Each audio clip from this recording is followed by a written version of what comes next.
Halo, hari ini kita coba dalami satu pertanyaan besar nih.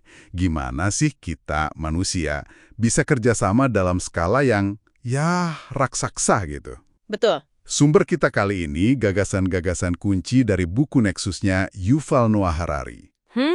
Harari lagi ya. Iya. Misinya, kita bedah bareng gimana informasi dan cerita itu bisa merajut jaringan kompleks yang kita sebut masyarakat. Oke, siap ya? Mari kita mulai. Siap. Dan ini menarik loh, sumber ini agak menantang pandangan umum gitu. Oh ya, gimana tuh? Kita bakal lihat kalau jaringan ini tuh bukan cuma soal fakta melulu, justru fiksi, kekuasaan, terus gimana kita berjibaku sama kebenaran di tengah banjir informasi ini, itu yang jadi kunci. Wah, oke. Intinya, gimana informasi itu sebetulnya membentuk realitas kita, bukan cuma ngasih tahu apa adanya. Nah, itu dia. Kan ada anggapan umum ya, Harari juga singgung ini. Kalau informasi itu ya lurus aja. Dapat data benar, jadi kuat, jadi bijaksana. Iya, kayak kemajuan medis karena data penyakit itu kan. Betul. Atau harapan dulu banget soal telegraf, atau bahkan Facebook yang katanya bakal otomatis bikin dunia damai. Kedengarannya logis sih, tapi... Tapi ya gitu realitanya lebih kusut. Sumber ini nekanin. Informasi termasuk yang salah, yang bohong, bahkan fiksi kayak astrologi gitu-gitu malah bisa menciptakan realitas baru. Menciptakan? Maksudnya? Jadi bukan cuma mewakili dunia, tapi secara aktif membentuk hubungan antar hal di dalamnya. Bisa dibilang informasi itu apa aja yang jadi lem perekat dalam jaringan. Lem perekat ya? Iya, ini pemikiran yang cukup fundamental sih, mengubah cara pandang banget. Benar-benar. Dan kalau ngomongin lem perekat yang paling kuat, kata sumber ini, itu adalah cerita. Nah, Ini yang bikin kita beda dari katakanlah simpanse atau Neandertal. Mereka kan nggak bisa bangun jaringan di luar kenalan dekatnya. Kita bisa. Kuncinya, cerita. tepat sekali. Cerita itu melahirkan apa yang Harari sebut realitas intersubjektif. Realitas intersubjektif. Istilah keren. Contohnya apa tuh? Ya hal-hal kayak dewa, bangsa, negara, atau uang, mereka kan ada bukan karena fisik ya, tapi karena kita rame-rame setuju buat percaya. Oh oke. Jadi karena kesepakatan bersama gitu. Betul, kepercayaan kolektif ini yang bikin jutaan orang asing bisa kerja bareng. Ini yang kasih Homo sapiens keunggulan luar biasa. Contohnya kuat banget ya. Kayak kekuatan cerita agama atau ya nasionalisme yang bisa gerakin sejarah gitu kan. Persis, itu dia kekuatannya. Oke. Cerita emang dahsyat buat inspirasi. Di sumber disebut kisah heroik jaringan mata-mata Nili itu kan ya? Iya, Nili di Palestina. Tapi, kalau urusannya udah detail kayak data pajak ribuan orang atau inventaris gudang kerajaan zaman dulu, cerita aja kayaknya, nggak cukup kan ya? Nah, di situ batasnya. Buat detail sama pengelolaan skala masif, kita butuh sesuatu yang lebih konkret. Tulisan dan dokumen. Masuk akal, lahirnya tulisan. Iya, ini yang memicu lahirnya kerjaan besar dan tentu saja birokrasi. Tapi, nah ini dia, birokrasi itu punya efek samping. Efek samping apa tuh? Seringkali demi keteraturan, kebenaran jadi korban. Misalnya, klasifikasi spesies yang kaku kan mengabaikan realitas evolusi yang cair gitu ya. Oh ya, evolusi kan nggak kotak-kotak gitu. Betul. Atau contoh lain, definisi kulak di zaman Soviet. Itu kan kategori kaku buat petani kaya yang jadi target politik.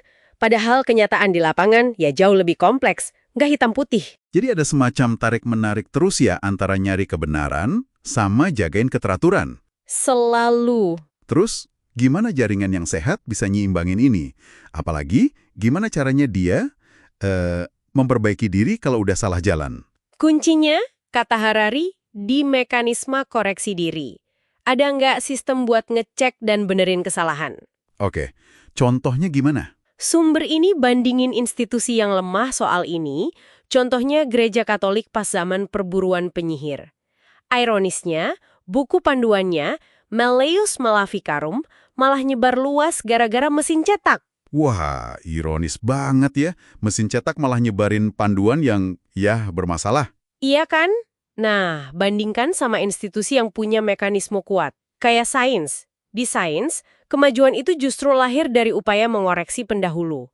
Publish or perish, itu kan intinya menguji dan dikoreksi terus. Jadi harus terbuka sama koreksi ya? Harus. Sebaliknya, kediktatoran itu justru aktif banget memberangus mekanisme koreksi. Pengadilan independen, media bebas, semua disikat. Nah, ini nyambung langsung ke politik nih. Gimana aliran informasi beda di sistem demokrasi sama diktator?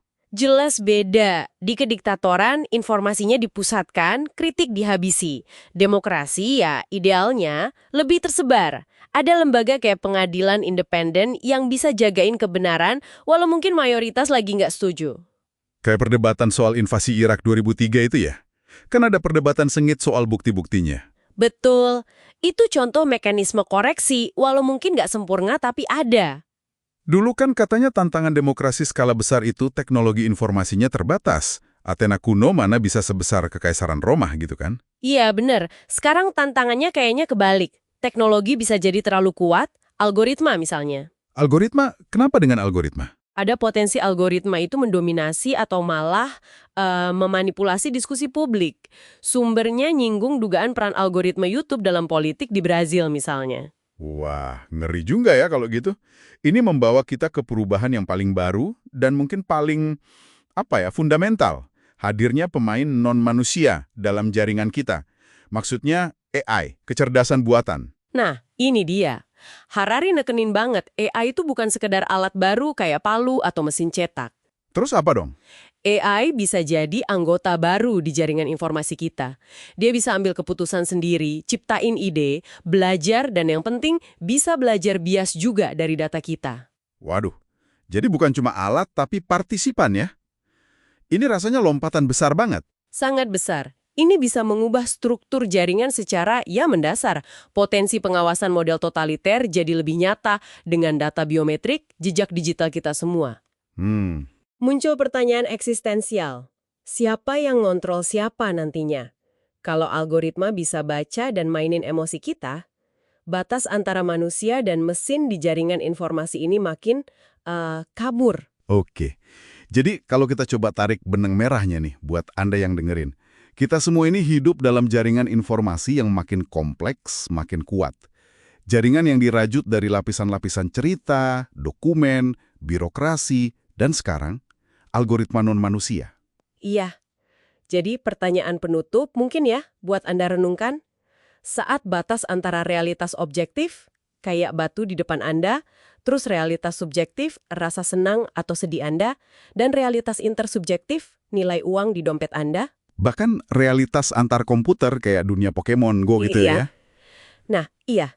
Saat semua batas itu makin tipis, makin kabur, gimana caranya kita, secara pribadi, bisa navigasi jaringan ini dengan bijak? Gimana kita bisa milah mana informasi yang membangun, mana yang merusak?